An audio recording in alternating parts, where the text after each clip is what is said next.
Hello, Assalamu alaikum. This is Habib. Welcome back to Popcord.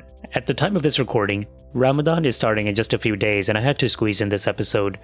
The anxiety and the excitement is already kicking in for many of us, and after all, these are the real Hunger Games. I collected a lot of your questions on Discord and Instagram regarding fasting, and brought on today Dr. Shagufta Feroz from Lahore, Pakistan, to help answer them. Dr. Feroz is extremely accomplished. You can actually find on her website a list of all the things she's involved in and all the certifications and qualifications she has. She's very active online. Her website is pickles.com. That's spelled PICCHLS.com. So Dr. Feroz was actually the perfect person to answer your questions. I found out while explaining the podcast's mission to her, she mentioned specifically that she focuses on youth health and she's concerned about youth health. मेरे कुछ काफ़ी जानने वाले लोग थे young Pakistanis जो मतलब सिर्फ पाकिस्तान में नहीं लेकिन यूके में ऑस्ट्रेलिया यूएस कनाडा हर जगह रहते हैं तो हम इंटरनेट के ज़रिए we just talk to each other a lot और एक दूसरे के मतलब मसले समझने और गुफ्तगू करनी तो मैंने सोचा इसको फिर हम शो बनाते हैं बाकी दुनिया के साथ भी शेयर करें और maybe this way we can build the community अल्लाह ताला हेल्प करे। जबरदस्त बात है कि आप यंग एज में ये कर रहे हो। मैं आई एम वेरी हैप्पी कि आप माशाल्लाह बहुत अच्छा काम कर रहे हो। मैं यहाँ यूथ के लिए बहुत अपने तौर पे काम करती रहती हूँ। By the way, this episode is mostly in Urdu, just FYI. And around this time, Dr. Feroz will actually talk about why she's so concerned about youth and the things that affect us today, like mental health and obesity.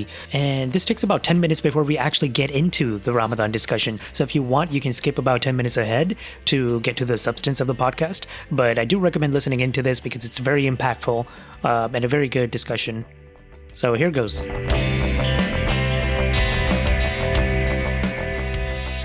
मैंने देखा है कि जो हमारी generation के मुकाबले में आपकी जो जनरेशन है वो बीमार है। वो उनकी जो ओवरऑल हेल्थ है जिसको हम होलिस्टिक हेल्थ कहते हैं, चाहे वो इमोशनल हो, चाहे वो फिजिकल हो, चाहे वो स्पिरिचुअल हो, वो हेल्थ अफेक्टेड है। एंड दिस इज ग्लोबल, ये सिर्फ पाकिस्तान की बात नहीं है। इसीलिए जो डेटा हमें मिलता है WHO और जो बड़ी ऑर्गेनाइजेशंस हैं उनकी तरफ से ये बात अब आना शुरू हो गई है कि एज एक्सपेक्टेंसी जो है वो पीछे आ रही है। और ये बड़ा एक स्केरी सा फैक्ट है। तो मुझे जब उसने बताया एमन ने कि ये यंग लोगों का ग्रुप है, मैंने कहा मैं सारे काम छोड़ दूंगी, मैं जरूर करूंगी उसके लिए बात, जो भी मैं कर। हाँ नहीं, शुक्रिया बहुत बहुत। अब ये आपने बड़ी दिलचस्प बात की है क्योंकि मैं ये इधर तो जानता हूँ, यहाँ अमेरिका में ख़ास तौर पे ये दिस इज़ वेल नोन कि the new generation, today's generation is not going to outlive our previous generation. और उसकी सबसे बड़ी वजह जो यहाँ पे है ना, दैट्स ओबेसिटी। यहाँ पे फास्ट फूड बहुत चलता है और ओबेसिटी रेट्स आहिस्ता आहिस्ता बढ़ी जा रहे हैं। पहले मतलब ओबेसिटी बच्चों में बहुत कम दिखती थी और अब इट्स वेरी कॉमन। लेकिन ये पाकिस्तान में भी ऐसा मसला, आपको क्या लगता है पाकिस्तान में क्या वजह? बिल्कुल है। पाकिस्तान में सेम मसला है। पाकिस्तान में जो डिटीरियोरेशन देख रही हूँ वो मैं मॉरल डिटीरियोरेशन देख रही हूँ, मैं इंटेलेक्चुअल डिटीरियोरेशन देख रही हूँ। बिकॉज मैं यूनिवर्सिटीज और कॉलेजेस और आर्मी स्कूल्स और आर्मी कॉलेजेस उनमें मैं आई डू, अल्लाह की तरफ से होता है, but I do lot of volunteer work अपने मरने के बाद के लिए ना, तो मैं वो करती रहती हूँ। और लकीली मैं अमेरिका की जो ऑर्गेनाइजेशन इसमें हेल्थ केयर को ट्रांसफॉर्म करने लगी है, मैं उन सब का पार्ट हूँ। और मैं हार्वर्ड को रिप्रेजेंट करती हूँ for Pakistan for lifestyle modification. जो आपने बात की है ना ओबेसिटी, एक्चुअली ओबेसिटी के ही एक कॉन्फ्रेंस से ये स्टेटमेंट एक उन्होंने रिलीज की थी, कोई मेरे ख्याल है 2003 में, जिसमें उन्होंने यही जुमला बोला था जो आपने बोला है अभी कि ये हिस्ट्री में पहली जनरेशन है जहां मतलब खुदा न खास्ता बच्चे अपने पेरेंट्स से पहले फौत हो जाएंगे। मैंने जब 2003 में ये स्टेटमेंट सुनी और ये बड़ा शोर मचा था याहू पे और उस वक्त गूगल के ऊपर उनकी जो फाइनल उनकी स्टेटमेंट थी, तो मैंने नहीं रियलाइज किया कि ये ऐसे हो सकता है। But this has started happening in front of, मेरे सामने हो रहा है कि मेरे क्लिनिक में वीक में एक दफा मैं कोई ऐसी बात सुन लेती हूँ जहां 20 टू लेके 30 इयर्स के किसी लड़के या लड़की की सडन डेथ हो रही है, and it is due to either cardiac arrest और पता नहीं, डॉक्टर्स को पता ही नहीं चल रहा अभी तक हो क्या रहा है। Wow, it's very scary. Very important. आप बहुत बड़ा काम कर रहे हो, अल्लाह ताला आपको हिम्मत दे। जी, बहुत बड़ी शुक्रिया। बात है कि आप सोच रहे हो इस चीज के ऊपर ना। हाँ नहीं, एब्सोल्युटली। ये हेल्थ का टॉपिक तो मैं काफ़ी देर से परस्यू कर रहा था, क्योंकि मेरे पास यहाँ थोड़ी क्वेश्चंस भी हैं आपके लिए, जो हमारे लिसनर्स हैं। कुछ ज़्यादा क्वेश्चंस नहीं है। तो मैंने अपना अभी टाइम आराम से रखा हुआ, डोंट हाँ, वरी। आप जो समझते हो, जितना आपको टाइम ज़बरदस्त। आपको चाहिए, you can take that much time, कोई मसला। हाँ नहीं, चले ठीक है, परफेक्ट। उससे पहले ये जो आपने बात की दोबारा, जो आजकल की यंग जनरेशन है काफ़ी सिक है आपकी अंडरस्टैंडिंग से। एक चीज़ जो मैं ऑब्जर्व करता रहा हूँ रिसेंटली, मैंने गौर किया कि ये मेंटल हेल्थ का इशू खास तौर पे जो अमेरिका में, this is a huge problem in the US. अब मैं आपको अपने बारे में बताऊँ, मैं यहाँ 6 साल की उम्र से मैं यहाँ यूएस में रह रहा हूँ, तो मुझे इतनी ज़्यादा अंडरस्टैंडिंग नहीं थी मेरे काउंटर पार्ट्स जो पाकिस्तान में रहते हैं वो कैसे रहते हैं। तो ये इंटरनेट के ज़रिए जब कनेक्ट करना शुरू किया, तो मैंने ये गौर किया कि डिप्रेशन का इशू ख़ास तौर पे पाकिस्तान में भी बहुत है मतलब बच्चों में, हाई स्कूल के बच्चे और ग्रेड स्कूल और कॉलेज की उम्र के। तो मुझे नहीं लगता था कि इतनी वाइड स्प्रेड ये प्रॉब्लम है कि मतलब यूएस में तो इधर तक तो मुझे पता ही है, लेकिन पाकिस्तान तक भी इतनी ज़्यादा है कि जो आप यूज करते हो ना ग्लोबल विलेज की, जी, तो मैं कहती हूँ, मैं हर चीज के बारे में ग्लोबल डिजीज कहती हूँ। Depression is now a global phenomena. मैंने पाकिस्तान में एक हैप्पीनेस मूवमेंट स्टार्ट की है, जो टेक्सास में ही प्रॉब्ली पहली हैप्पीनेस समिट हुई है, उसको इनिशिएट किया था डॉक्टर लियाना ने। And doctor Liana American College of Lifestyle Medicine की पास्ट प्रेसिडेंट है। तो मैंने उससे इंस्पायर होके, बिकॉज शी सेड कि depression is now gone beyond our control. ये उसके की बातें थी, बिकॉज मैं उनके साथ हूँ, सबके साथ ही काम करती हूँ। तो मुझे उसने ये कहा कि हम फ्लोरिडा के बीच पे जो वेल के जो बॉडी मिली है, उसके स्टमक में प्रोजैक के रेजिड्यूज मिले। ये मैं बात अपनी बड़ी प्रेजेंटेशंस में बोलती हूँ। यानी इस कदर हमने अपने ओशंस को भी पोल्यूट कर दिया है विद द एंड प्रोडक्ट्स और residues of Prozac, because of this epidemic of global epidemic of depression. तो लियाना है स्टार्टेड अ मूवमेंट और आइडिया। उसने कहा कि हम डिप्रेशन नहीं अभी को हैंडल कर सकते, क्योंकि इतना बड़ा ये मसला बन गया है और छोटी एज तक आता जा रहा है। मैं तो 5 साल के बच्चे में डिप्रेशन देख रही हूँ। आपको पता है, आप टीन एज छोड़ दो, आई सीन 5 साल का बच्चा, या and I have seen 8 years or 10 years बच्चा taking anti depressants in Pakistan. So the Pakistan is not lagging. उनके सिम्टम्स क्या होते हैं बच्चों उनके सिम्टम्स होते हैं, ये उसके छोटे बच्चों के होते हैं, क्रैंकीनेस होती है, वो अलूफ हो जाते हैं, they keep crying, they lose interest, they become lethargic, उनकी मेमोरी इफेक्टेड होती है, they show no interest in their academics. छोटी छोटी चीजें होती हैं जो बच्चा does certain activities subconsciously, because उसकी जो ग्रोथ हो रही होती है उससे वो सबकॉन्शियसली कुछ ऐसी चीजें कर रहा होता है विच कीप्स हिम और हर अ बच्चा, ठीक है ना। लेकिन when the body is already polluted, तो वो बच्चा बिहेव लाइक अ बड़ा बंदा, राइट, और वो सिम्टम्स देता है जो 15 to 20 के बाद आने चाहिए। हाँ एग्जैक्टली, क्योंकि मुझे पता है कि ये जो आपने सिम्टम्स बताए हैं, क्रैंकीनेस और स्टबर्ननेस और क्राइंग, ये कई बार काफ़ी नॉर्मल, काफ़ी कॉमन सी बिहेवियर समझी जाती है बच्चों में। तो फॉर पेरेंट्स आई थिंक, ख़ासतौर पे हमारे जो पाकिस्तानी पेरेंट्स हैं, जिनको मतलब डिप्रेशन का इतना नहीं था, इतनी अंडरस्टैंडिंग नहीं थी अपने टाइम में, क्योंकि अपने टाइम में मेरे ख्याल में इतनी ज़्यादा रेट्स भी नहीं थी डिप्रेशन की जितनी अब हो गई हैं। हाँ, तो अभी तक मेरे ख्याल में उस लिहाज से हमारे देसी कल्चर में यहाँ भी जो पाकिस्तानी फैमिलीज़ हैं वो सही तरह समझ नहीं सकते डिप्रेशन को, कई बार स्ट्रगल करते हैं कि ये भी कोई चीज़ है। मैं एक और आपको बात बता दूं, वेस्ट ने क्या किया है कि इस इन्फेंटाइल या जुवेनाइल डिप्रेशन को नाम दे दिया है ऑटिज्म और ADHD का। ठीक है, अब क्या हुआ है, parents are confused between autism, ADHD and depression. I treat many young patients of ADHD and autism, and I treat with food on the lines of depression, and they get healed, वो ठीक हो जाते हैं, तो उनको कुछ नहीं। अभी जरा मेडिकल साइंस डर रही है ये टर्म यूज करते हुए कि हम इतने छोटे बच्चों को कैसे डिप्रेशन कह दें। तो actually it is depression. Confusion भी होती है ना काफी इस मेंटल इलनेस को समझने में। साइंस कंफ्यूजन है ना, साइंस को कंफ्यूज है कि ये कैसे हो रहा है, ये कैसे हो सकता है। They are not going to touch the root cause. कभी आपके साथ बात करूंगी तो I tell you the root causes, कितने छोटे छोटे रूट कॉजेज हैं जिनको I basically whatever I practice here, मैं रूट कॉजेस को एड्रेस करती हूँ फ्रॉम एज 1 to age 100। और अल्लाह का करम है कि बॉडी स्टार्ट्स हार्मोनाइजिंग, ठीक होना शुरू हो। तो मेंटल इलनेस को अगर हम 5 साल के बच्चों में ये देख रहे हैं या 10 साल के बच्चों में, 5 साल का बच्चा जिसने मतलब अभी ज़िंदगी बेरली शुरू की है, इसकी वजह क्या है? जो या तो ये हमेशा से ऐसे रहा है कि a certain percentage of the population will always have depression, शुरू से ही ऐसा रहा है, या रेट्स बढ़ गई हैं, मगर किस वजह से बढ़ गई हैं? नहीं, ये again it's a very favourite topic of mind. इसमें कॉजेज जो आते हैं, it includes pre marital health of the boy and the girl, then pre-conception health, ठीक है। Third factor is during the pregnancy, when the mother is carrying that child, if she has not taken good care of herself, the child will have early age depression. Then the first year of that child is important. These are various stages which contribute to the production of a child who behaves like this. So it starts before the child is even born. Yes. There is scientific data that now a child is born with about 300 chemicals in the umbilical cord. Can you imagine? कि बच्चा पैदा हो रहा है इतने सारे toxic chemicals के साथ which are circulating in the blood. तो अब वो बच्चा कैसे?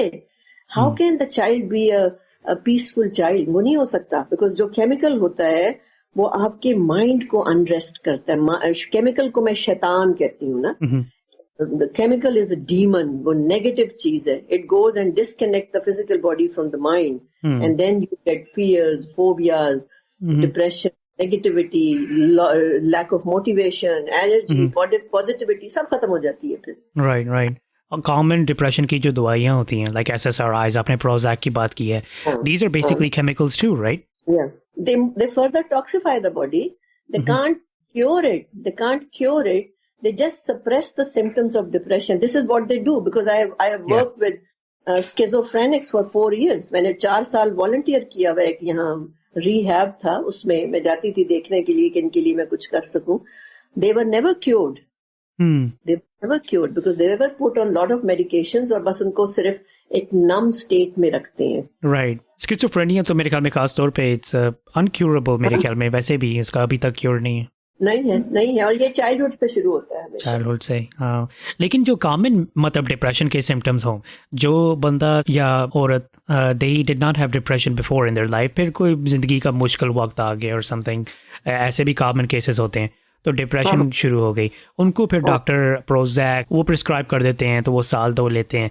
Is that the right approach? मतलब प्रिस्क्रिप्शन का कोई वक्त होता है? there definitely a need of prescription also, because if there is some PTSD type चीज कोई है, पोस्ट स्ट्रेस कोई ट्रॉमा आ गया है, तो आपको definitely you need medication for a short while, 3 months, 6 months, 1 year के लिए, ताकि उस ट्रॉमा से आप रिकवर कर जाएं, because time is a healer. It is true, time is a healer. तो जैसे जैसे टाइम आगे चलता चला जाता है, बॉडी फिजियोलॉजिकली रिकवर होना शुरू हो जाती है, जिसको वो केमिकल जो प्रिस्क्राइब किया गया होता है, इट सपोर्ट्स द बॉडी।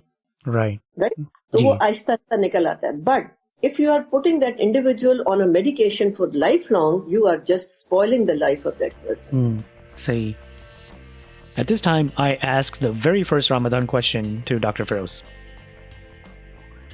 पहला क्वेश्चन तो सिर्फ ये है कि आप मुसलमान हैं, मैं मुसलमान हूँ, जो मेजोरिटी हमारे लिसनर्स भी मुसलमान हैं, सो दे अंडरस्टैंड के इस्लामिक तरीके से, और इस्लामिक रिसोर्सेज भी बहुत हैं, टीवी पे QTV, ARY, हर जगह हमें बताया जाता है चलो रोज़ा आपने रखना है। बिल्कुल ठीक। ये इस्लाम का एक बहुत मजबूत रुकन है। लेकिन मेडिकल साइड से, मेडिकल एंगल से, क्या इस्लामिक स्टाइल फास्टिंग जो है आपके जिस्म के लिए सेफ है? Like fasting for 30 days in this type of manner comparing to other types of fasting methods. तो मुझे पता है फॉर एग्जांपल हिंदूज अपने तरीके से फास्ट करते हैं, बुद्धिस्ट वो अपने तरीके से फास्ट करते हैं, कुछ उनके मेथड्स होते हैं कि कुछ लोग फास्ट करेंगे, खाना नहीं खाएंगे, लेकिन पानी उनके लिए उनको इजाज़त होती है। बिल्कुल ठीक है। कुछ फास्टिंग मेथड्स होते हैं कि मतलब प्याज नहीं खाना, डेयरी नहीं खानी, थिंग्स मीट नहीं खाना। हाँ, एग्जैक्टली। तो कुछ लोग ऐसे करते हैं। इस्लामिक फास्टिंग बहुत यूनिक है, क्योंकि इसमें सिर्फ आपने खाना नहीं खाना, लेकिन प्यास भी, मतलब as a way to discipline our body, हमने अपने आप को प्यासा भी रखना है, पानी भी नहीं पीना। मेडिकल एंगल से आपका क्या इसके पे पर्सपेक्टिव क्या है? देखो, इस तरह है कि फास्टिंग, पहले मैं आपको बताऊं कि एक वाहिद रिलीजियस प्रैक्टिस है जिसमें फूड अटैच्ड है, ठीक है। नमाज में नहीं है कोई रिलेशनशिप फूड से, हज में नहीं है, बाकी किसी भी आपकी जो मजहबी जो रिक्वायरमेंट्स है उसमें फूड नहीं अटैच्ड है। तो पहली बात तो ये हुई कि जाहिर है फास्टिंग एक ऐसी इबादत है जहां फूड का बहुत बड़ा रोल है, वो मैं बाद में आऊंगी। क्या ऑब्जेक्टिव क्या है? 11 months हमारा कोई भी, we never focus on our mind and soul 11 months, because हमने अपने स्टमक को इतना ओवरबर्डन किया होता है, हमारा कोई डिसिप्लिन नहीं होता, हम टाइप ऑफ फूड की केयर नहीं करते, हम टाइम की केयर नहीं करते, तो हमारी जो गट है जिसको सेकंड ब्रेन कहते हैं, ये जहन में आपने रखना है कि गट जो है वो सेकंड ब्रेन है, राइट? ठीक है, it is second brain because it contains so many neurons. I can't probably, I'm not wrong, I would have given you the right number, but there are about 100,000 neurons, nerves, which are present in the stomach, in the gut, right? Which includes small intestine and the colon and everything. Right. Even the liver, pancreas is part of that gut. तो आपका जो रोजा है उसका जो पहला objective है वो है रेस्ट देना आपकी गट को। जब आप एक drop, even a drop of water और a drop of juice when you put into your mouth, आप जबान पे रखते हैं तो आपकी गट एक्टिवेट हो जाती है। यानी एक कतरा जो है हमारे मुंह के अंदर जो सेंसर्स हैं, वो एक कतरे से आपकी पूरी गट जो है वो एक्टिवेट हो जाती है और वो आपका निजाम जाग जाता है कि कोई चीज आ रही है नीचे, we have to be ready for the digestion. Right. इस वक्त एक रोजा ऐसी चीज है जहां आप अपना मुंह बंद करते हैं। तो मैं समझती हूँ इसीलिए हमारा जो रोजा है उसमें पानी भी अलाउड नहीं है। तो पहला जो बेनिफिट है हम मुसलमानों को वो है complete fast का। It is a total, you are not supposed to eat anything. So maximum detox होता है आपकी गट का during month of Ramadan. So अल्लाह ताला ने, मुझे ऐसा लगता है कि हमारी गट पे हम जिंदा हैं, हम गट पे अपनी जिंदा हैं, तो उसको, उसकी क्लेंजिंग जो है वो रमजान के महीने में रखी है। एक फिनोमेना है साइंस का जो कि साइंस ने रिसेंटली डिस्कवर किया है, उसको ऑटोफेगी कहते हैं। Autophagy. So autophagy is a phenomena which only happens if you are fasting. It could happen in other fast also. ये सिर्फ हमारे साथ रिलेटेड नहीं है, लेकिन इतना रेस्ट गट को नहीं मिलता, इसलिए हमारे फास्टिंग में autophagy is more speedy, it is more beneficial. Autophagy में ये होता है कि आपके जो बॉडी में डिपॉजिट्स होते हैं, जो टॉक्सिक डिपॉजिट्स होते हैं, जो बॉडी स्टोर करती है, कभी लिवर में करती है, कभी किडनी में करती है, कभी एडिपोज टिश्यू होता है, फैट्स होती हैं, उसमें वो लाके फेंकती जाती है, बिकॉज हम बॉडी को डिटॉक्स करने का टाइम नहीं देते, ठीक है ना। डिटॉक्स मेजरली लिवर करता है, किडनी करती है मेजरली, बाकी भी और चीजें करती हैं, but liver and kidney majorly करते हैं। क्योंकि हम बॉडी को टाइम नहीं देते, तो जितना टॉक्सिक फूड का केमिकल, हमारी डाइजेशन का टॉक्सिक मटेरियल, वो सारा कहीं स्टोर हो रहा होता है। और उसी के अंदर हम सब की बॉडीज में कैंसर सेल्स भी मौजूद होते हैं। They are there, they are the, वो सेल्स होते हैं जो मिसबिहेव करके, कैंसरस हमारे ही सेल्स होते हैं जो अपने मिसबिहेव करने की वजह से, नई ब्रेन की बात सुनते हैं हमारे लाइफस्टाइल की वजह से, तो वो कन्वर्ट हो जाते हैं कैंसर सेल्स में। वो भी उसी टॉक्सिक डेबरी के अंदर बॉडी ने उठा के फेंके होते हैं और वो पड़ी होती है हमारी ही बॉडी के अंदर। ऑटोफेगी, जब रोजा आता है तो ऑटोफेगी के अंदर बॉडी के पास टाइम मिलता है कि वो अब उस टॉक्सिक मटेरियल को देखे, उस डेबरी को देखे जो बॉडी में पड़ी हुई है, और वो उसको डिसॉल्व करती है। बायोडिग्रेडेशन का जो प्रोसेस है, जहां आप वेस्ट को एनर्जी में कन्वर्ट करते हो, same happens in the body through the process of autophagy. In रमजान और इन रोजा बॉडी क्या करती है, उस सारे वेस्ट को बर्न करके पॉजिटिव एनर्जी में कन्वर्ट कर लेती है।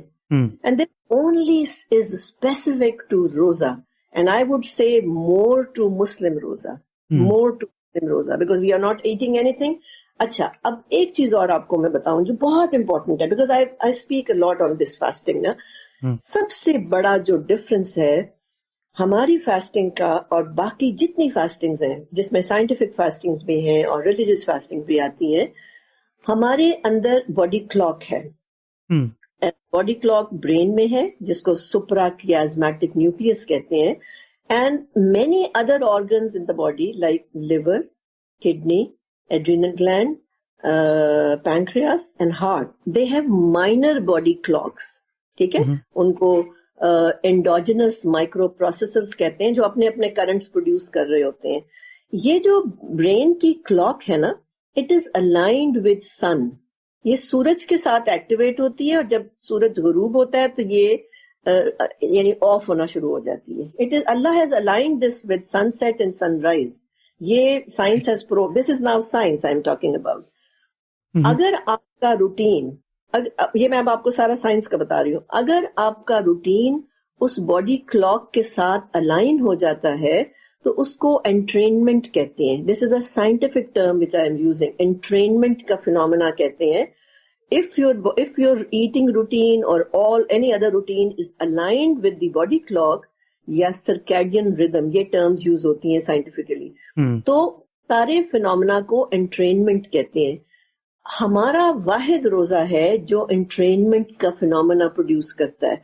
यानी हम सुबह उठ के सेहरी खाते हैं और जैसे ही सूरज गुरूब होता है हम रोजा खोल लेते हैं। तो the most beautiful part is that our roza aligns with this circadian rhythm, जो कि अभी नोबेल प्राइज मिला है ये कुछ साइंटिस्ट को, जो आखिरी नोबेल प्राइज मिला है ये circadian rhythm और बॉडी क्लॉक के ऊपर मिला है। It is such a huge phenomena which body has the science has discovered. और मैंने इस पे बुक लिखी हुई है बहुत पहले, 5-8-10 साल पहले मैंने किताब लिखी हुई है इसके ऊपर ना। अच्छा, so only Muslim fasting is an entrainment with the body clock. जब आपका रोजा अलाइन हो जाता है बॉडी क्लॉक के रिदम के साथ, तो आप बेस्ट हेल्थ में चले जाते हो। आपको ऑप्टिमल हेल्थ के लिए अपनी बॉडी क्लॉक के साथ वैसे भी अलाइन करना पड़ता है। तो जब आपका रोजा अलाइन हो जाता है बॉडी क्लॉक के रिदम के साथ सेहरी और अफ्तारी की वजह से, तो आपके मेजर वाइटल ऑर्गन्स जैसे ब्रेन है, किडनी है, लिवर है, हार्ट है, वो अपने आप को रिपेयर करते हैं। तो रोजे की जो साइंटिफिक या हेल्थ पे बेनिफिट आता है वो ये होता है कि आपके ये सारे जो वाइटल ऑर्गन्स हैं they are recharge for the next 11 months to perform optimally again. ठीक हो गया। सो एक तो एंट्रेनमेंट का फिनोमेना हुआ, दूसरा ऑटोफेगी हुई, थर्ड डिटॉक्स होता है, क्योंकि जितना उनके अंदर जो फंसा हुआ जो टॉक्सिन्स होती हैं ऑर्गन्स के अंदर, उनको भी टाइम मिलता है कि वो अपने आप को क्लीन करते हैं। फिर जो मैंने और इसके बेनिफिट्स देखे हैं, एक टर्म यूज होती है साइंस में, उसको हम कहते हैं माइंडफुल ईटिंग। माइंडफुल ईटिंग का मतलब ये होता है मैंने सुना हुआ, आप अपनी खुराक को देखो, आप बैठो और आप जस्ट ईट। नई टीवी देखना, नई सेल फोन देखना, नई कोई टेक्सटिंग करनी। तो माइंडफुल ईटिंग मैं अपने पेशेंट्स को प्रमोट करती हूँ। सिर्फ मैंने देखा है हमारी लाइफ में, हमारी स्पेशली मुस्लिम्स की लाइफ में, कि रोजा एक ऐसा सेहरी और अफ्तारी का एक ऐसा टाइम होता है where we are into mindful eating. और माइंडफुल ईटिंग का एक कंपोनेंट है आपकी रिलीजियस जो रेसिटेशंस होती हैं। Japanese they are very advance in this mindful eating. वो अपनी दुआ पहले करते हैं, फिर खाना खाते हैं, फिर अपनी दुआ करते हैं। ये उनका रिचुअल है। इवन वो कॉन्फ्रेंसेस में भी ऐसे ही करते हैं। लेकिन हमारे में मुस्लिम जो है ये लैक करते हैं। हम कोई बिस्मिल्लाह नहीं पढ़ते, लेकिन आप देखो खुदा आपको नियत करना सिखाता है, पहले नियत करो और फिर आपका रोजा होगा। यानी आप माइंडफुल ईटिंग का एक कंपोनेंट है दुआ करना, वो ऑटोमेटिकली रमजान में आ जाता है। तो प्रोबेबली ये 1 महीना होता है जहां हम बाय फोर्स चले जाते हैं माइंडफुल ईटिंग के अंदर। फिर एक कॉन्सेप्ट है फैमिली मील्स का, कि ये आपकी हेल्थ के लिए बड़ा इंपॉर्टेंट है। तो मैंने ये देखा है कि रोजा एक ऐसा इबादत है जहां फैमिली मील्स ऑटोमेटिकली होना शुरू हो जाते हैं। यानी father is there, normally father is not there. बच्चा जब सो रहा होता है तो the father is not there, वो लेट आता है या कुछ भी होता है, सब अलग अलग खा रहे होते हैं, जो कि हमारे रिलीजन में इतना पसंदीदा एक्ट नहीं है। लेकिन रोजा एक इतनी जबरदस्त इबादत है कि वहां पे हम सारे अफ्तारी के टाइम पे या सहरी के टाइम पे हम इकट्ठे हो जाते हैं। टीनेजर्स में मैं ये देखती हूँ कि रात को खाने वो लेट खाते हैं, वो अकेले खाते हैं, या वो डिलीवरीज लेट करा रहे होते हैं, तो वो माँ बाप के साथ बैठ के नहीं खाते। लेकिन रोजे के अंदर ये फैमिली मील शेयरिंग शुरू हो जाती है। तो रोजा जो है वो इस कदर फायदा देता है। अच्छा, एक इसका मैं आपको स्पिरिचुअल बेनिफिट बताती हूँ, क्योंकि माय स्पिरिचुअल साइंसेस जो है उस पर बहुत काम हो रहा है। अब मैंने यूनिवर्सिटी ऑफ एरिजोना से फेलोशिप अभी कंप्लीट की है फरवरी में, और उन्होंने हमें स्पिरिचुअल साइंस पढ़ाई है एज अ सब्जेक्ट। सो इस for to be a spiritual being, मैं रिलीजन की बात नहीं कर रही, to be a spiritual being आपकी physical body should be aligned with your mental body and spirit, so that you get intuition to regulate your life. ये असूल है स्पिरिचुअलिटी का ना।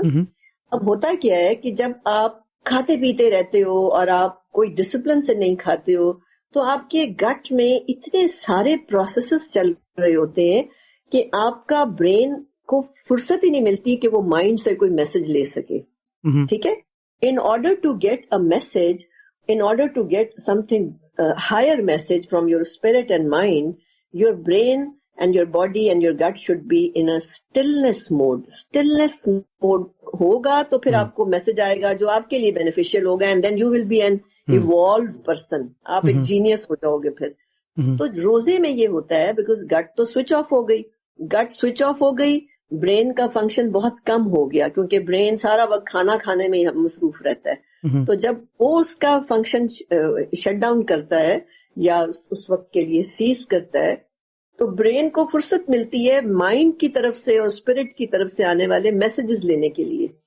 बिकॉज मैं हर चीज को एक साइंटिफिकली देखती हूँ, तो मैंने ये देखा कि रमजान का आखिरी अशरा, तो 20 days your body needs or goes into a state of stillness.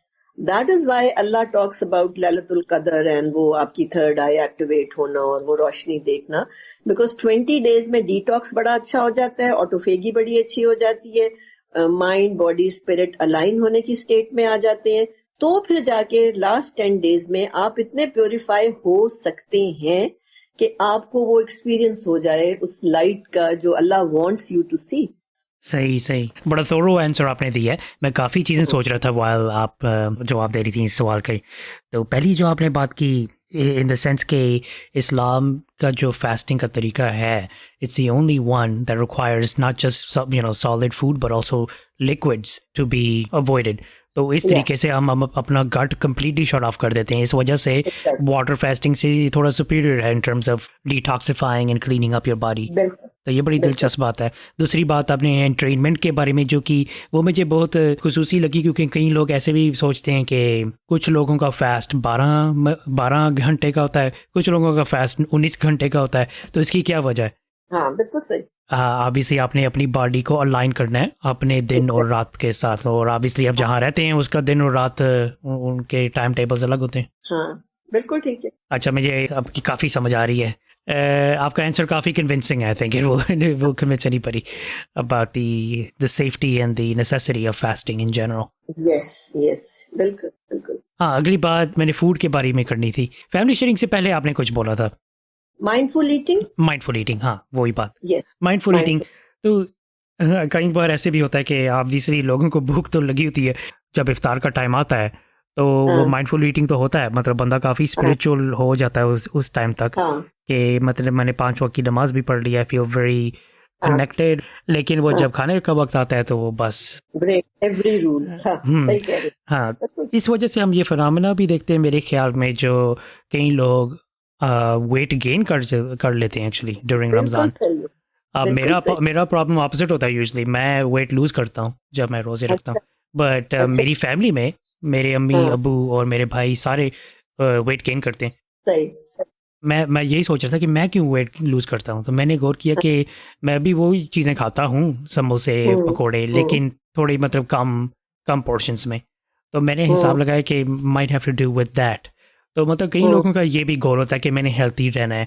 आजकल आपको पता है फिटनेस का बहुत है जोश लोगों को, हर अगला लड़का और लड़की द फिटनेस में काफ़ी एंथुजिस्ट होते हैं वो। तो दे आर वेरी कंसर्न कि रमज़ान आ रहे हैं तो मैं अपना मतलब वेट बहुत ज़्यादा लूज़ कर लूँगी, या मैं वेट ज़्यादा डाल लूँगा, शायद मेरे सारे फिटनेस के गोल्स चले जाएंगे। उनके लिए आपका क्या एडवाइस है? अच्छा, देखें, अब खाना इज वेरी इंपॉर्टेंट, बिकॉज मैंने आपको कहा था कि this is only religious practice जहां फूड अटैच हो जाती है, जाहिर है आके ना। अब सारों का रोजा खराब हो जाता है। मुझे आई टुक 4 years टू लर्न कि ये होता क्या है ना। जब रमजान खत्म होता है ना तो मेरे क्लिनिक में स्टमक के पेशेंट्स आते हैं, टेकिकार्डिया कहते हैं, पैल्पिटेशंस यानी हार्ट रेट तेज हो जाता है, ब्लड प्रेशर के पेशेंट आते हैं, एंड ओबेसिटी। ये 3 चीजें मैं बहुत सालों से ऑब्जर्व कर रही थी कि वो रमजान के फौरन बाद आते हैं ना। तो आई स्टार्टेड कैलकुलेटिंग कि क्या करते क्या हैं लोग ना। होता ये है कि हम लोग क्या करते हैं, ये हमारा एक ड्रॉबैक है मुस्लिम्स का, कि हम रमजान को अटैच कर देते हैं फूड फेस्टिविटी के साथ ना, और हम वो काम करने लग जाते हैं जो हम पिछले 11 महीनों में नहीं करते। और food, the change in food becomes a shock to the chemistry of the body. ठीक है, अब आप देखें कि हम नाश्ता जो भी करते हैं रमजान में, बिकॉज आजकल मैं रमजान सारा प्लान लोगों को दे रही हूँ, तो लोग आगे फौरन मुझे कहेंगे डॉक्टर साहब हम पराठा खा लें, बिकॉज पराठे से ज्यादा अच्छा रोजा रखा जाएगा। क्यों भाई, क्यों पराठा आपने खाना है? No, because your liver is not going to digest the paratha. आप बिल्कुल नहीं खाएंगे, आप सिंपल नाश्ता करें जो आप पहले करते हैं। मैं जो मशवरा देती हूँ फॉर अ बेस्ट रोजा, जो सारे प्रोसेसेस, डिटॉक्स, एंट्रेनमेंट, ऑटोफेगी, सब में हेल्प करता है, वो है कि टेक अनाज, grains, roti.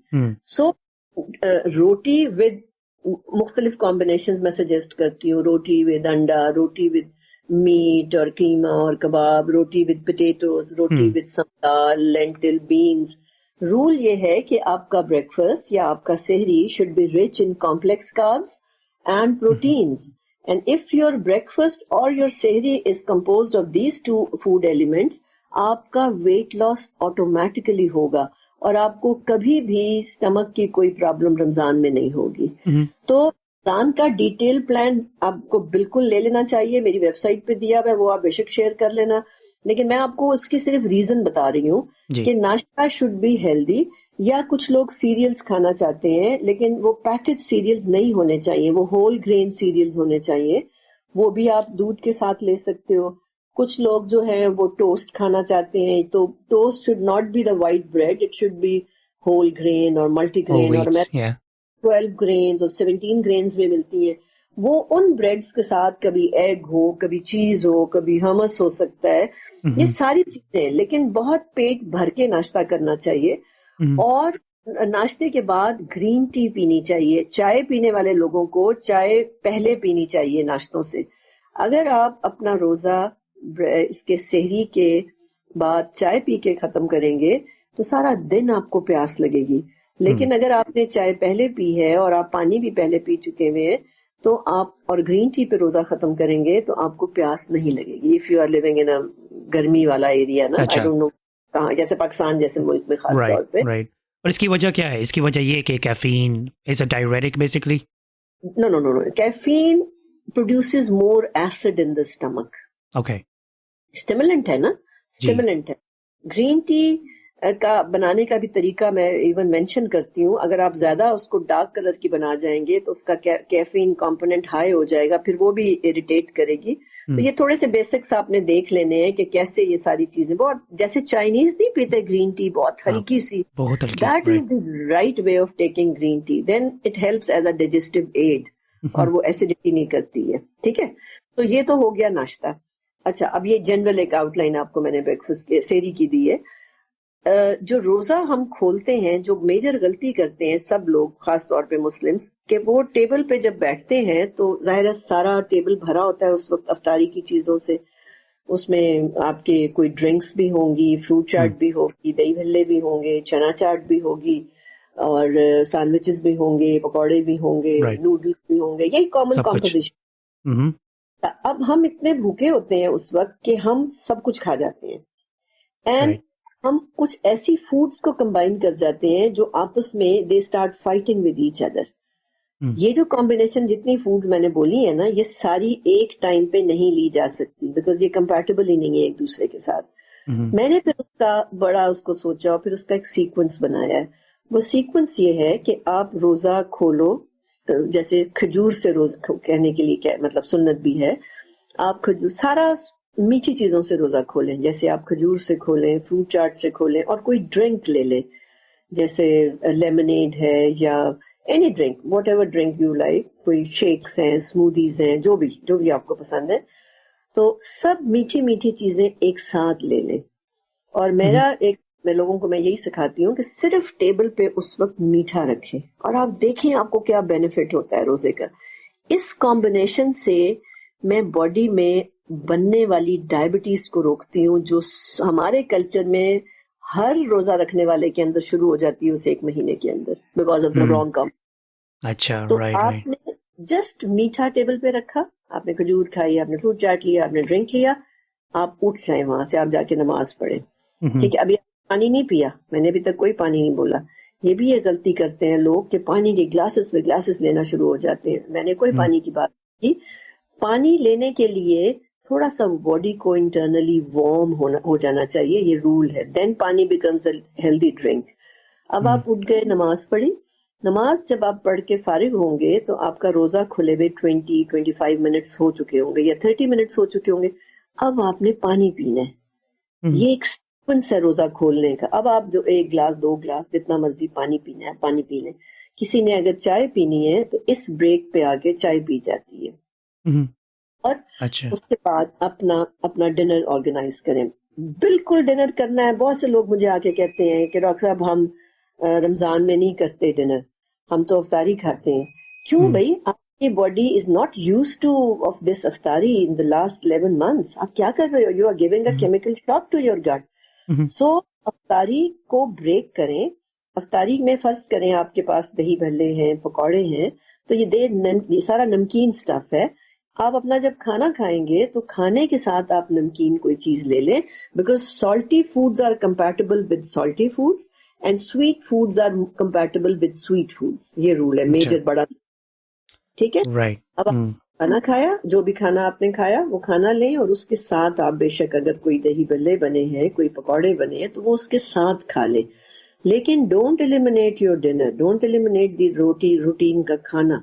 अफ्तारी is not a meal which is going to give you energy, और वो अफ्तारी जो है वो आपका सारा वो प्रोसेस खराब करेगी जो 20 days में Allah wants you to get to acquire, basically वो सब खराब हो जाएगा। और लास्ट 20 days आपको क्या इंट्यूशन मिलनी है, इंट्यूशन ब्लॉक होके आप you will be a negative person. सही बात है। और इतने बीमार हो जाते हैं लोग आखिरी अशरे तक बेचारे पहुंचते because they have stuffed their body with so many toxic foods और हेवी फूड्स, जो वो बेचारा लिवर चोक हो जाता है बजाय वो डिटॉक्स होने के। तो इसलिए आपने एक सीक्वेंस फॉलो करना, and this is very very important Habib, कि आप ये वाली चीज समझ के अगर आगे कन्वे कर दोगे तो आप हैरान हो जाओगे। लोग आपको बताएंगे कि इस साल हमारे रोजे में बहुत फर्क हमने फील किया। अच्छा, तो अगर मैं आपकी बात को सही तरह समझ रहा हूँ, लेट मी रिपीट दिस। सहरी के बारे में तो आपने बहुत सिंपल सा जवाब दिया, we need a good blend of multi-grains, complex carbs with protein, ताकि हम last कर सकें most of the day on the nutrition we took, right? और चाय मतलब green tea बाद में पी लें बेशक, but not heavy caffeine. नहीं, ग्रीन टी जरूर पिए, उनको बर्निंग नहीं होती किसी को भी। अच्छा, उससे एसिडिटी नहीं होती? एसिडिटी नहीं होती। Got it, ठीक है। और फिर इफ्तार के बारे में आपने बोला कि थोड़ा सा मीठा, खजूर और something else, then go pray, नमाज, और वापस आके फिर आप पानी या चाय पी सकते हैं, और फिर थोड़ा सा इंतजार करके आप डिनर कर सकते हैं। That's the best sequence. Exactly, dinner skip नहीं करना है, और डिनर के साथ थोड़ी सी नमकीन अफ्तारी ले सकते हैं, बट अफ्तारी should not be the main component. Okay, got it. क्योंकि हाँ, वो जैसे आपने बात की, for a lot of people इफ्तारी इज डिनर, वो उनका आखिरी मील होता है। बिल्कुल, वो इतना खा लेते हैं कि उसके बाद तरावी भी नहीं पड़ी जाती। हाँ, तो ये आपने कुछ इलनेसेस के बारे में बात की, और ये काफ़ी दिलचस्प है क्योंकि I actually had 2 questions. anonymously. तो एक यंग लेडी ने बोला कि I have severe anemia and I get tired easily while I fast. तो what should I eat in सहरी?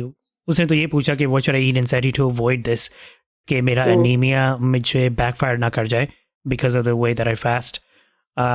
But overall I think she's just asking for advice in general. ये पहली lady ने ये पूछा, और दूसरी लेडी ने पूछा कि she's not diabetic but she has hypoglycemia. ठीक है. So her blood sugar drops. ठीक है. So what's some advice for them? Roti. Both of them should take roti. A complex अनाज, a complex grain. अब ये उनकी मर्जी है कि वो wheat की लें, वो multigrain लें, जो भी लें, but the grains should be there. Grains जो होते हैं शुगर लेवल को सस्टेन करते हैं, एनर्जी को सस्टेन करते हैं फॉर 5 to 6 hours. ठीक है. And with proteins. सो अब इनको आपने जो एनीमिक है उसका मैं नहीं कमेंट कर सकती because she definitely needs a doctor's advice as well. मुझे नहीं पता उसका कितना एनीमिया है, लेकिन जो हाइपोग्लाइसीमिक होती हैं वो तो जब ये सेरी अच्छी करेंगी तो उनको कोई हाइपोग्लाइसीमिया नहीं होगा. और green tea is must for both of them. Green tea. अच्छा, मुझे ये नहीं पता था कि ग्रीन टी को आप इतना मतलब एम्फसाइज करेंगी. It's very interesting. इस पे वाहिद हर्बल टी है जिस पे रिसर्च है, and this is part of my prescription actually, because none of us पूरी दुनिया में, यहाँ पाकिस्तान में नहीं, I haven't seen anybody US UK जिसका स्टमक और लिवर नॉर्मल हो. है ही नहीं हमारे. हम इतने पोल्यूटेड है हमारी बॉडी इस वक्त कि हम सबके लिवर डिस्टर्ब है. तो ग्रीन टी इज अ, और आप देखो सिर्फ चाइनीज नेशन ऐसी है जिनकी पॉट बेलीज नहीं होती, because green tea is part of their life. Asians in general, right? I used to get really inspired by Asian cultures इसी वजह से कि यार ये इतने हेल्थी कैसे रहते हैं. और फिर मैंने रिसर्च करना शुरू किया कई साल पहले, और मैंने ग्रीन टी शुरू कर दी थी instead of drinking the usual black और कॉफ़ी, ब्लैक टी या कॉफ़ी. तो फिर मैंने बनाने का तरीका जब सीखा ना, तो मैं काफ़ी हैरान हुआ था, क्योंकि उनके जो इंस्ट्रक्शंस होते हैं ग्रीन टी बनाने के, वो होते हैं कि मतलब अपने पानी को गर्म करके फिर थोड़ा सा उसको कूल डाउन करने देना है, मतलब बिल्कुल गर्म नहीं रखना, और फिर आपने बस 1 या 2 मिनट स्टीप करनी है ग्रीन टी का पत्ता, और फिर निकाल देना है.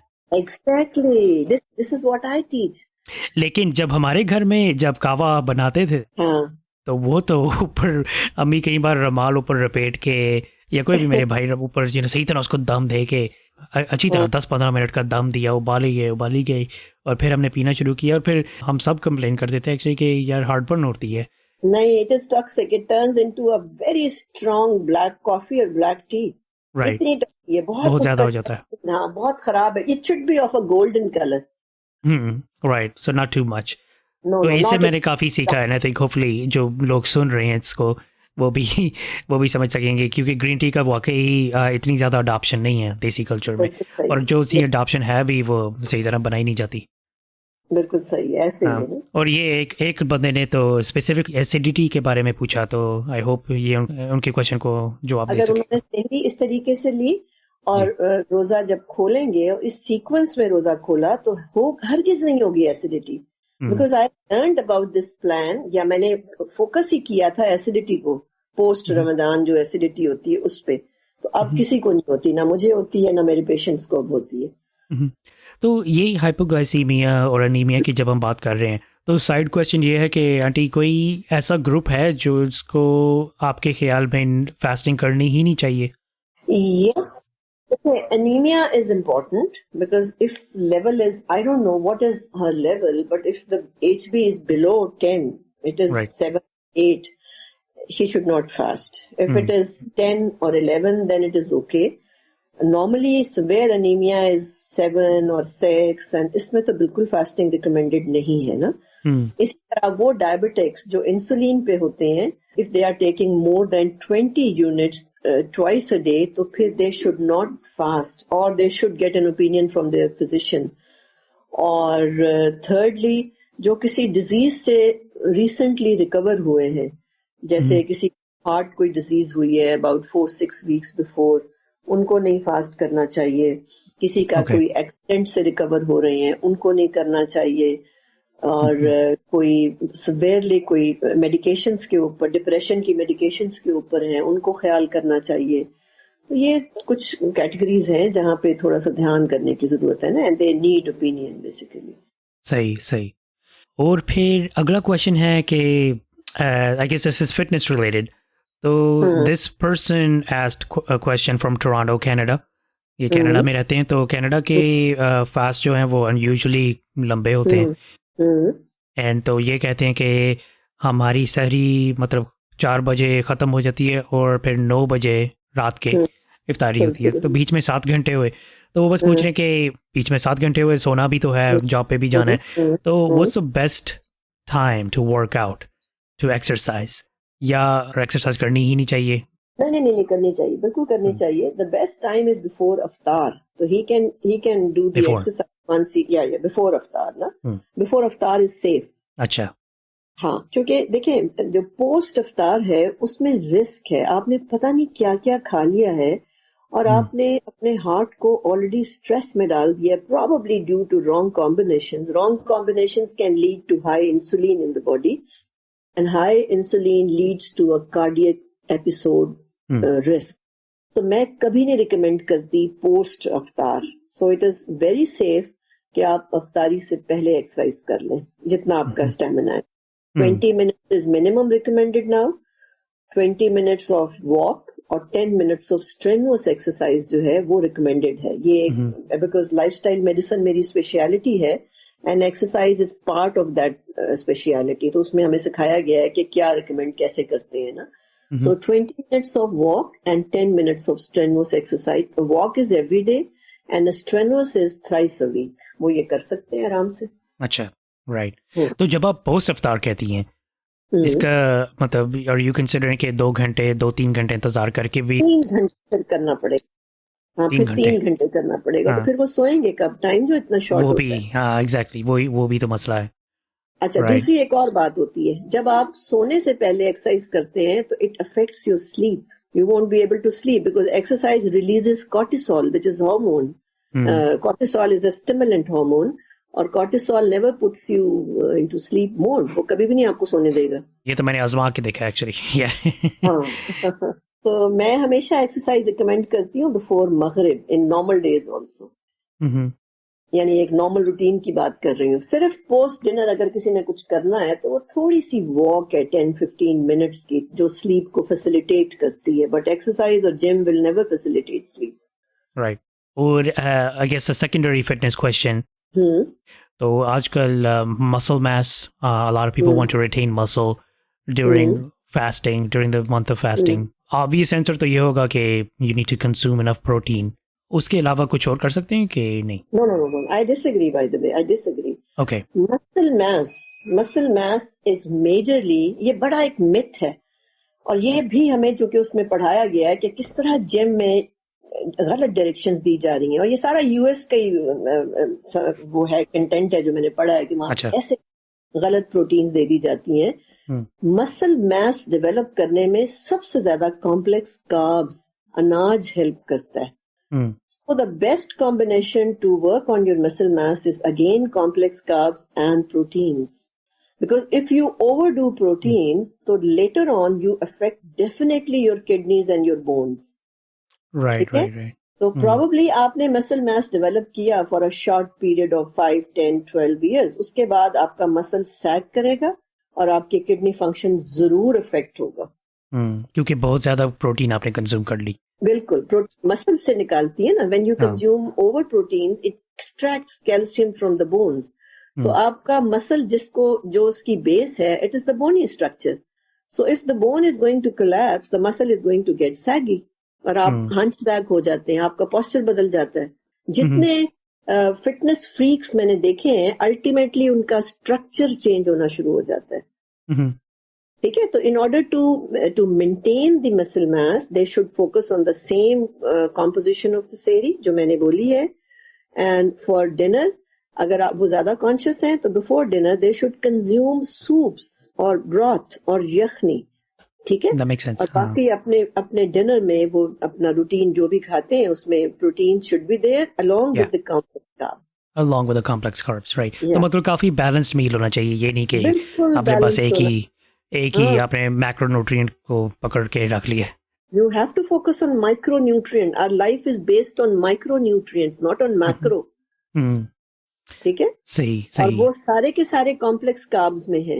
आंटी आपने ऑनेस्टली मोस्टली क्वेश्चंस आपने अपनी पहली एक्सप्लेनेशन में ही आंसर कर दिए। अच्छा। तो मैं ये काफ़ी स्किप कर रहा हूँ, ये आखिरी क्वेश्चन रह गया। हाँ। तो ये आखिरी क्वेश्चन है, एक छोटी उम्र की लड़की, मेरे ख्याल में 18 से भी यंग होगी। How do you gain weight? Most people end up gaining weight during Ramzan, but a few of us, or at least half of us, we end up losing weight because of the calorie deficit. तो उनके लिए क्या advice है? Yes, देखें, weight gain हो या weight lose करें, एक ही ऑर्गन इन्वॉल्व है, वो लिवर है। लिवर ही आपको वेट, अगर वो डिसफंक्शनल है तो वो वेट गेन कराता है, अगर वो डिसफंक्शनल है तो वो वेट लूज करा देता है। और liver is doing about 600 functions. ठीक है, तो किसी की बॉडी में, because I handle underweight and overweight both, दोनों में एक ही कॉमन कॉज होता है और वो लिवर की हेल्थ होती है। तो जिस तरह मैंने, जो लोग जो गेन करना चाहते हैं, तो they should specially focus on सेहरी and good quantity of carbs. उसके बाद उसी सीक्वेंस में चलें, they will not lose weight इंशाल्लाह। And they should focus on good dinner also, कम अफ्तारी and a very good dinner. मैं वीक में 1-2 दिन, जैसे मैं अपने नॉर्मल रूटीन में अलाउ करती हूँ, जंक फूड अलाउ करती हूँ, तो मैं जंक अफ्तारी अलाउ करती हूँ कि एक दिन आप खा लें सारा कुछ and don't take dinner on that day. लेकिन 5 to 6 डेज आपको प्रॉपर मील लेना चाहिए, आप कभी नहीं लूज करेंगे। ठीक है ना? ये जो पूछ रही है क्वेश्चन, आई थिंक इनकी सेहरी गलत है। Probably she is not having enough food या sufficient quantity of food for her सेहरी, नंबर 1। नंबर 2, इसकी फूड में मुझे ऐसा लग रहा है कि व्हाइट फ्लावर बेस्ड फूड ज्यादा है। Could be pasta, could be white bread, could be white noodles, ऐसा कुछ होगा जिसकी वजह से वेट लूज हो जाता है। ये भी आपको देखना पड़ेगा। राइट। तो कॉमनली रोटी भी व्हाइट फ्लावर की बनती है ना? हाँ, आप look for this whole grain ना, आपने तो होल ग्रेन देखा। हाँ, कुछ लोग कॉम्प्रोमाइज नहीं ना करते, मतलब white flour obviously taste I guess a lot better for many people. तो वो ऑब्वियसली जब मल्टी ग्रेन ऑप्शंस की तरफ जाएं, दे डू नोटिस कि उसका टेस्ट काफ़ी बदल जाता है, and they're not willing to compromise on that. The problem is, if they are bothered about their health, na, so they have to compromise on many things. Three whites are not allowed: white rice, white pasta, white flour. ये तो book में लिखा हुआ है ना, these 3 whites are unhealthy. So अब it all depends कि आप how important is your self care. पहला तो रूल क्या है कि how motivated you are about your self care. Right. तो वो ऑब्वियसली कॉम्प्रोमाइज करना पड़ता है ना। एंड जो जितनी नेचुरल फूड्स होती हैं, they are always coarse, they have a coarse taste also.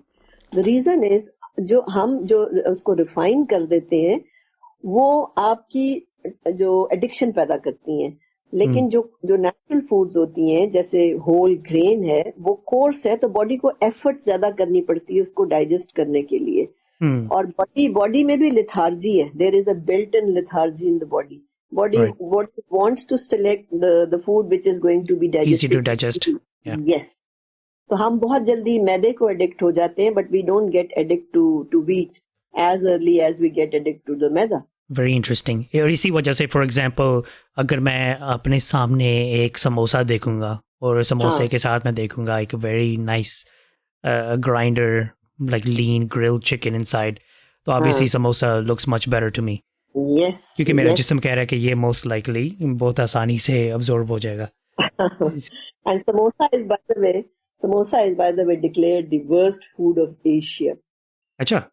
हाँ, टाइम्स मैगजीन का एक दफा worst food of Asia, the worst food of Asia, because it is junk, total junk.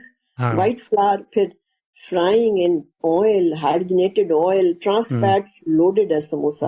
हाँ, मतलब एक भी अच्छी चीज नहीं है। एक भी अच्छी चीज नहीं है इसके अंदर ना। हाँ, if somebody is willing to work hard, और वो अगर they can make samosa with whole wheat, which I have tried myself, it is more delicious. Whole wheat आटे का समोसा अगर बना लें, and the frying is in either mustard oil or in butter oil, then it is safe.